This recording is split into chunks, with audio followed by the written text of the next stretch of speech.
Sig mig, har du overhovedet hørt efter, hvad jeg står og siger til dig?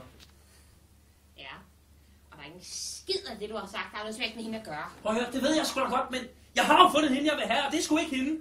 Så kan det godt være, at hun er sød og dejlig og ser godt ud og vil have mig. Men ved du hvad, hendes timing, den er fuldstændig fucked up. Ved du hvad, fuldstændig fucked up. Jeg hører på dig.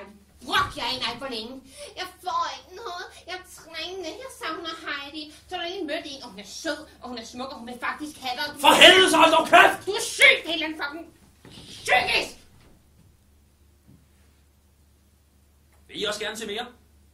Så synes jeg, at I skal komme ind på scenen til teaterfestivalen og se, så ligger man der. Det handler om Christian, som er en ung fyr, der er meget forvirret omkring kvinder og i det hele taget hans liv. Han prøver en masse ting og fucker det helt godt og grundigt op. Men det er ret sjovt og giver et godt grin. Så hvis I er klar på en hyggelig aften sammen med os, så vil vi glæde os. Så kom ind og se, så ligger man der. Vi ses i Ryslinge!